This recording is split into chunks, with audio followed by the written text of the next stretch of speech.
Hi friends, welcome back to our YouTube channel. ఈ వీడియోలో రాష్ట్రంలోని ఎస్సీఆర్టీ, డైట్లు, సిటీయులు, ఐఏఎస్సి సంస్థల్లో ఖాళీగా ఉన్న లెక్చరర్, ప్రొఫెసర్ పోస్టులకు డిప్యుటేషన్ ప్రాతిపాదికన భర్తీ చేయడానికి ఒక నోటిఫికేషన్ అయితే విడుదల చేయడం జరిగింది. ఇందులో టోటల్గా మనకు 202 పోస్టులు అయితే ఖాళీగా ఉన్నాయి. వీటికి అప్లికేషన్ చేసుకునేటోళ్ళు ఎవరంటే గెజిటెడ్ ప్రధానోపాధ్యాయులు కానీ లేకపోతే స్కూల్ అసిస్టెంట్లుగా పనిచేస్తున్న వాళ్ళు మాత్రమే దీనికి అప్లికేషన్ చేసుకోవడానికి అవకాశం ఉంది. వీళ్ళు లోకల్ బాడీలో పనిచేస్తున్న అప్లికేషన్ చేసుకోవచ్చు. గవర్నమెంట్ స్కూళ్ళలో, ప్రభుత్వ స్కూళ్ళలో పనిచేస్తున్నా కూడా దీనికి అప్లికేషన్ చేసుకోవచ్చు. ఇక్కడ మనకు వేకెన్సీస్ చూస్తే డైట్స్లో 131 ఖాళీగా ఉన్నాయి, సిటీఈలో 36 ఖాళీగా ఉన్నాయి, ఐఏఎస్సిలో 17 ఉన్నాయి, ఎస్సీఆర్టీలో 18 ఉన్నాయి. టోటల్గా 202 పోస్టులు ఖాళీగా ఉన్నాయి. ఈ నియామక కాల పరిమితి 1 సంవత్సరం మాత్రమే దీనికి పనిచేయడానికి ఈ నోటిఫికేషన్. ఇది రెగ్యులర్ సిబ్బంది నియామకం జరిగే వరకు, ఒకవేళ దానికంటే ముందు ఈ పోస్టులన్నీ గవర్నమెంట్ ద్వారా నింపితే అప్పుడు వీళ్ళకు రిలీవ్ కావాల్సి ఉంటుంది అక్కడి నుంచి. దీని ఎంపిక విధానం మొత్తం సిబిటి మోడ్లో 80 మార్కులకు ఎగ్జామ్ ఉంటుంది. ఈ ఎగ్జామ్లో ఏమేమి సిలబస్ ఉంటుంది అనేది కూడా నేను ఈ వీడియోలో క్లియర్గా చెప్తా. ఖచ్చితంగా కంటిన్యూగా చూడండి. లైక్ చేయకపోతే లైక్ చేయండి, సబ్స్క్రైబ్ చేసుకోండి. ఇంటర్వ్యూకు 20 మార్కులు ఉంటాయి. టోటల్గా 100 మార్కులకు ఉంటుంది. అప్లికేషన్ ఫీజు 500 రూపాయలుగా ఉంది. ఇక నోటిఫికేషన్ అనేది 28/6/2026 ఈరోజు రిలీజ్ అయింది. దీనికి సంబంధించిన పీడిఎఫ్ అనేది మనకు సంబంధించిన వాట్సాప్ గ్రూప్లో షేర్ చేసిన, అక్కడ నుంచి మీరు డౌన్లోడ్ చేసి క్లియర్గా అయితే చెక్ చేసుకునే ప్రయత్నం చేయండి. దీనికి అప్లికేషన్స్ 4/7/2026 నుంచి 14/7/2026 వరకు అప్లికేషన్ చేసుకోవచ్చు. చేసిన అప్లికేషన్లో ఏమైనా ఎడిట్స్ ఉంటే 17/7/2026 ఒక్కరోజు మాత్రమే చేసుకోవడానికి అవకాశం ఉంది. దీనికి సంబంధించిన ఎగ్జామ్స్ మొత్తం హైదరాబాద్లో ఉంటాయి. 25 జూలై నుంచి 31 జూలై మధ్య షెడ్యూల్ చేస్తారు. ఇక ఇంటర్వ్యూ డెమాన్స్ట్రేషన్ అనేది 6 ఆగస్టు నుంచి 8 ఆగస్టు 2026 వరకు ఉంటుంది.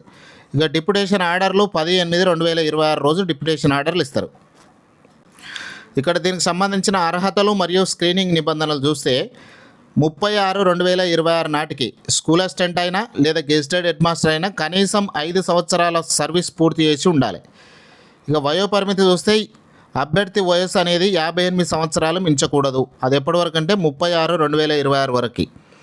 విద్యార్హతలు చూస్తే సంబంధిత సబ్జెక్టులో మీరు ఏ సబ్జెక్టులో అయితే స్కూల్ అసిస్టెంట్గా గెజిటెడ్ హెడ్ మాస్టర్గా ఉన్నారో, గెజిటెడ్ హెడ్ మాస్టర్ అంటే ప్రమోషన్ ద్వారా తీసుకునేది కాబట్టి అంతకంటే ముందు స్కూల్ అసిస్టెంట్గా ఏ సబ్జెక్ట్ అయితే ఉందో ఆ సబ్జెక్ట్లో పీజీ చేసి ఉండాలి. పీజీలో 55% మార్క్స్ ఉండాలి. అట్లనే ఎంఈడీ చేసి ఉండాలి. ఎంఈడీలో 55% ఉండాలి మార్క్స్.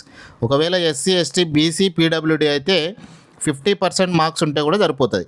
అట్లనే దీనిలో బీఈడీలో మెథడాలజీ కలిగి ఉండాలి. సంబంధిత సబ్జెక్టులో మెథడ్ చేసి ఉండాలి. సిటీఈ, ఐఏఎస్సి మరియు ఎస్సీఆర్టీ పోస్టులకు నెట్ కానీ, సెట్ కానీ లేకపోతే పిహెచ్డి తప్పనిసరి. అయితే ఇవి లేని వాళ్ళు కూడా అప్లికేషన్ చేసుకొని పరీక్ష రాసుకోవచ్చు. కానీ అర్హులైన నెట్, సెట్, పిహెచ్డి అభ్యర్థులు లేనప్పుడు మాత్రమే వీరిని పరిగణలోనికి తీసుకుంటారు. ఒకవేళ అప్లికేషన్లో నెట్, సెట్, పిహెచ్డి ఉన్న వాళ్ళు ఎవరైనా ఉంటే ఖచ్చితంగా వాళ్ళని తీసుకుంటారు. ఆ సెట్, నెట్, పిహెచ్డి లేని వాళ్ళని తీసుకోరు. ఇక్కడ అప్లికేషన్స్ ఎక్కడెక్కడంటే డైట్ కాలేజీల్లో అప్లికేషన్స్ ఏంటంటే ఉమ్మడి జిల్లా, వెస్ట్ వైల్డ్ జిల్లా అభ్యర్థులు అప్లికేషన్ చేసుకోవచ్చు. ఇక సిటీఈ, ఐఏఎస్సికి సంబంధించి మల్టీ జోన్ పరిధిలో వారు అర్హులు. ఇక ఎస్సీఆర్టీ అంటే తెలంగాణ రాష్ట్రంలోని ఏ జిల్లా వాళ్ళైనా అప్లికేషన్ చేసుకోవచ్చు. పరీక్ష విధానం, ఎగ్జామ్ స్ట్రక్చర్ ఎట్లుంటుందంటే 80 మార్కులేమో రాత పరీక్ష, 20 మార్కులేమో ఇంటర్వ్యూ ఉంటుంది. మొత్తం 100 మార్కులు. 2 గంటల సమయంలో ఈ ఎగ్జామ్ రాయాలి, 120 నిమిషాలు. నెగటివ్ మార్కులు అయితే ఏముండవు. ఇక్కడ చూడండి, part 1, part 2, part 3, part 4, part 5 అని 5 భాగాలుగా ఈ ఎగ్జామ్ ఉంటుంది. సంబంధిత సబ్జెక్టు కంటెంట్ ఎస్ఎస్సి స్థాయి వరకు 30 మార్కులకు ఎగ్జామ్ ఉంటుంది. సంబంధిత పెడగాజీ టీజీటెట్ పేపర్ 2 స్థాయిలో 15 మార్కులు ఉంటుంది. ఎడ్యుకేషన్ థియరీ అండ్ ప్రాక్టీస్కి సంబంధించి 15 మార్కులు ఉంటుంది. జనరల్ ఇంగ్లీష్కి సంబంధించి 10 మార్కులు ఉంటుంది. కంప్యూటర్ అవేర్నెస్కి సంబంధించి 10 మార్కులు ఉంటాయి. టోటల్గా 80 మార్కులకు ఎగ్జామ్ అయితే ఉంటుంది.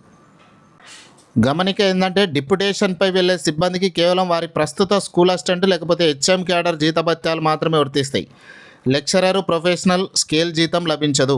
అలాగే దీనివల్ల ఎలాంటి రెగ్యులరైజేషన్ లేదా సీనియారిటీ హక్కులు సంక్రమించవు. ముందే ఇది ఒక నిబంధనగా చెప్పడం జరిగింది నోటిఫికేషన్లో.